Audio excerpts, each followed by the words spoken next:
Alô, Charla 10, a parada é a seguinte, peça sua forneria original, franquias espalhadas por todo o Brasil. Primeira pergunta que eu quero fazer aos senhores. Saiu no lucro o Fluminense ontem? Então, eu acho que pelo volume de jogo da LDU, pelo número de finalizações, só no primeiro tempo ali foram 3 defesas complicadas do Fábio e tem aquela bola do escanteio que o Guga tirou que E tem um lance que o Thiago Santos recua pra ele, o Fábio perde o tempo da bola e quase tira em cima da linha, assim, a bola. Foi um volume tremendo, assim, aí é aquela coisa. Mas, dito isto, eu acho que o primeiro tempo da LDU com o Fluminense, se a LDU fosse um pouquinho melhor de qualidade, tivesse aproveitado mais as oportunidades, o Fluminense poderia ter virado o tempo com 2-3-0. Agora, tem o pênalti. Foi logo aos 8 minutos, se eu não me engano. Né? Exatamente. Aí é aquela situação. A gente não pode... Eu vi muita gente falando assim, não, mas o pênalti... que eu discordo um pouco, determinando que...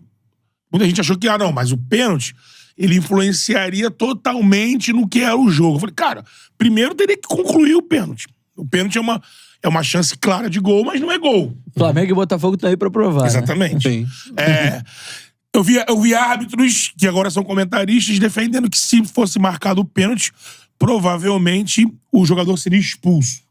Por exemplo, o Simon, na transmissão da ESPN, ele não cita nem o calço que o Cano recebeu. Ele cita da mão. Da mão, exatamente. A mão eu também... Aí, por exemplo, na transmissão eu discordo do Simon em relação à mão. Eu acho que a mão não foi suficiente pra derrubar o Cano. Mas os dois juntos? Não, nem os dois juntos. Eu acho que o calço é suficiente pra você marcar a penalidade ali. Isso. Mas assim... Mas não tem aquilo de quando marca pênalti você não expulsa? Então, dupla infração. Na avaliação... Tô citando que alguns comentaristas disseram, outros já disseram na outra avaliação coisa. Só falaram do pênalti. Então. Se eu não me engano, na avaliação do próprio Simon, ele diz que o jogador não tá disputando a bola. Mas assim, em tese, o que eu penso sobre essa penalidade, desde que foi extinta aquela situação de você expulsar o último homem, uma coisa a bola tá entrando no gol, o cara tira com a mão. Aí é lance pra expulsão. Agora, o cara tá invadindo a área, é derrubado, eu acho que seria... disputa. Eu acho que seria pra cartão amarelo e o pênalti. Eu marcaria acho que o cartão pênalti amarelo é indiscutível. O cartão, aí, acho que vai de interpretação, né? Aí você parte pro segundo tempo, a LDU não tem o mesmo volume do primeiro, mas também o Fluminense também não cria. Aí vem aquela dúvida e eu fiquei assim, esperando, eu tinha esperança que fosse falado um pouco mais, mas sabia que seria difícil, se teria alguma explicação do Diniz, se foi uma coisa pensada, reter a bola no seu próprio campo, que poderia ser até um pensamento lógico, assim, já que a gente tem que evitar um pouco o desgaste e o time do Fluminense é um time mais experiente. E só pra pontuar... E teve um posse de bola de 60 e tantos por cento e não tinha ataque. Só que muita gente fala sobre a toqueira do time do Fernando Diniz no campo de defesa, que o pessoal fala, mas normalmente, assim, de hábito, é pra atrair o time adversário e sair no campo de ataque. Tanto que aí você tem o Ganso vindo fazendo às vezes de lateral direito pra preencher, pra preencher. Acho que o exemplo disso é o lance do pênalti, que é um lance assim, que tocando atrás... O lançamento do Marcelo, né? O lançamento. A Marcelo sai machucado depois. Então, aí só que o Fluminense, ele claramente não conseguiu impor o seu estilo em função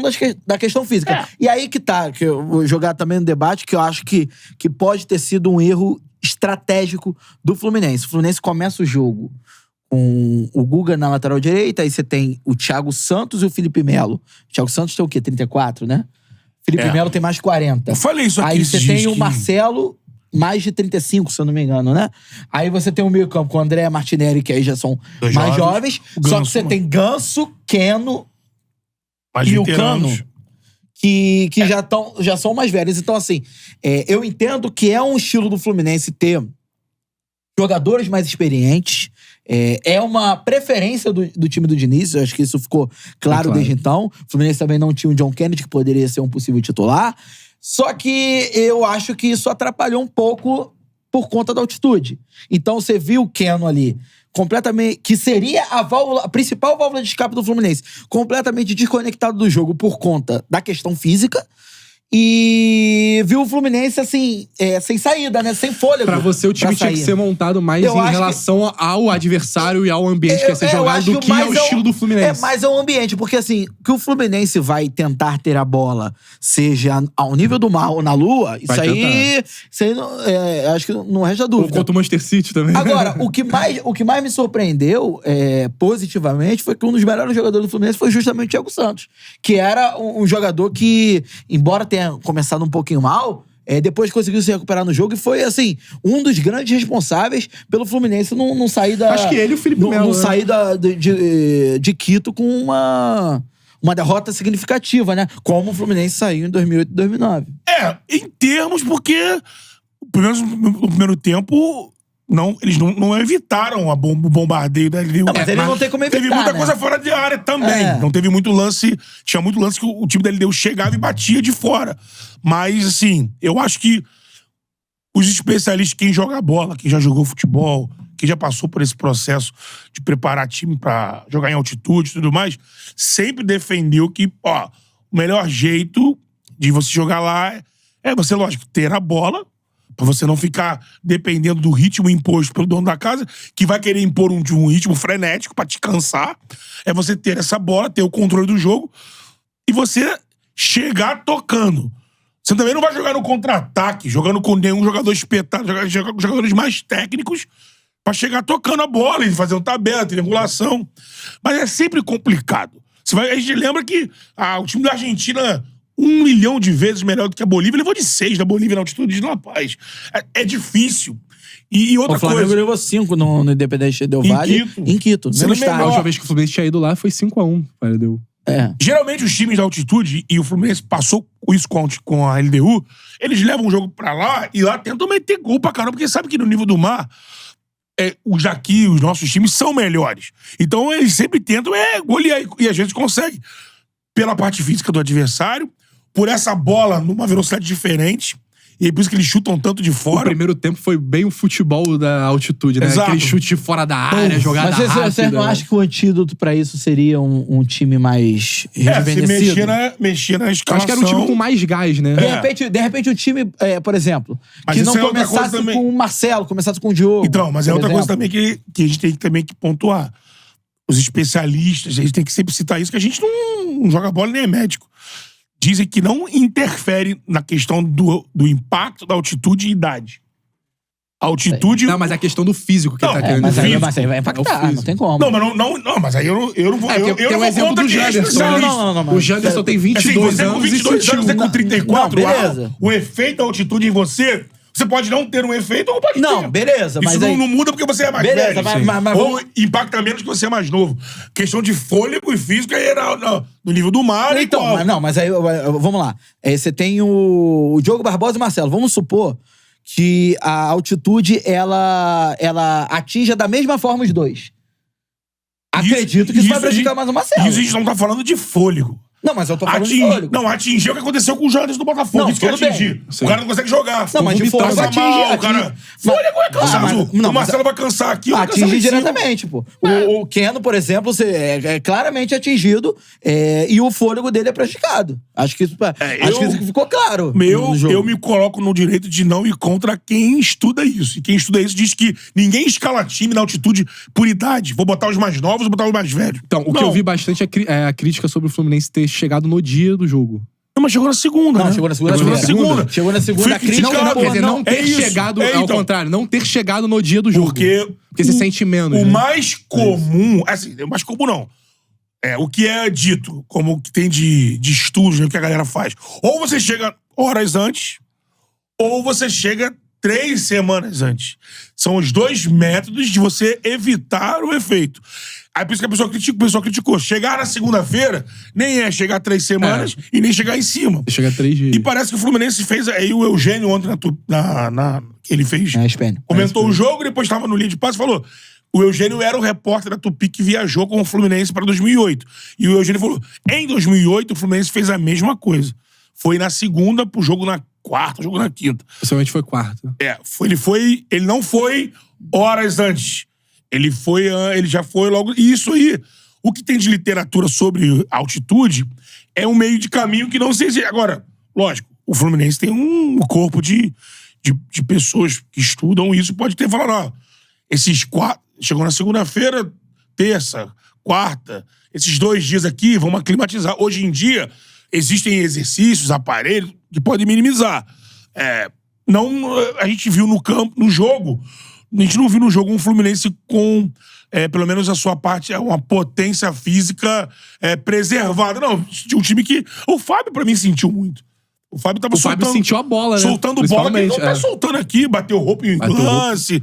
Teve esse lance da velocidade da bola que ele...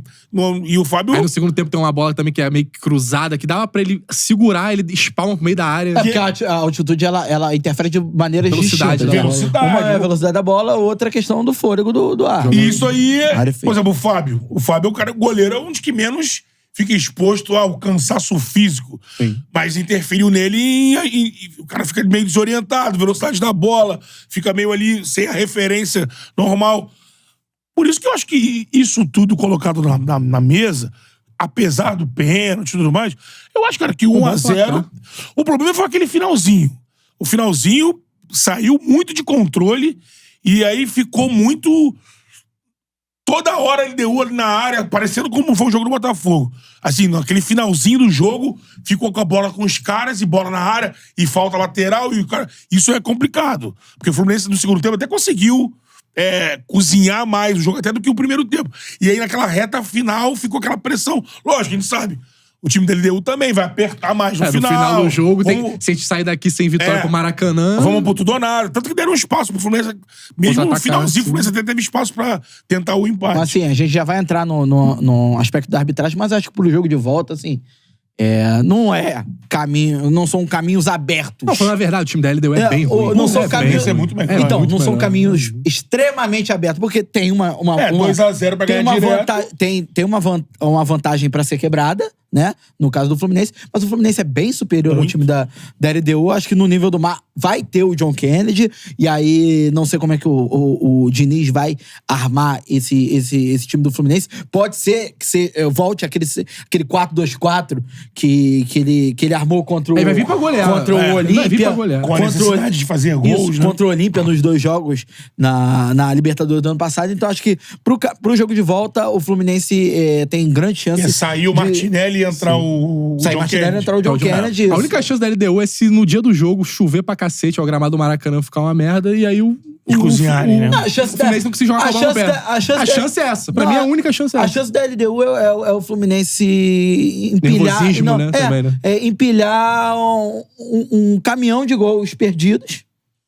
E dá espaço, então, né? a questão... Não, acho que nem a questão do espaço, porque eu não vejo o LDU com tanta...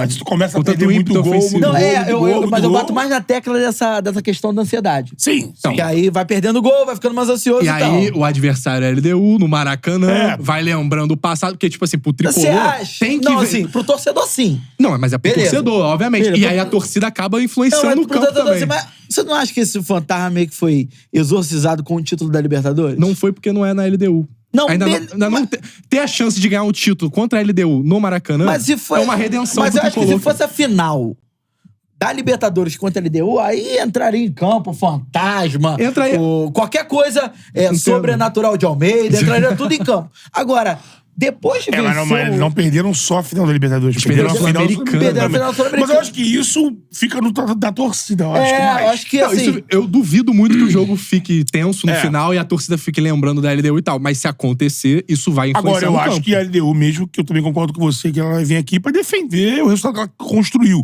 Mas se um cenário esse que você citou, se esse cenário acontecer do Fluminense empilhar gols perdidos, o time que tá ali com a proposta de se defender, ele começa a falar, opa, tenho chance. tá dando espaço. Qual é, meu parceiro? Curtiu esse corte que você acabou de ver? Então se inscreva no Charla pra dar uma moral pro melhor podcast de esportes do Brasil. Tamo junto.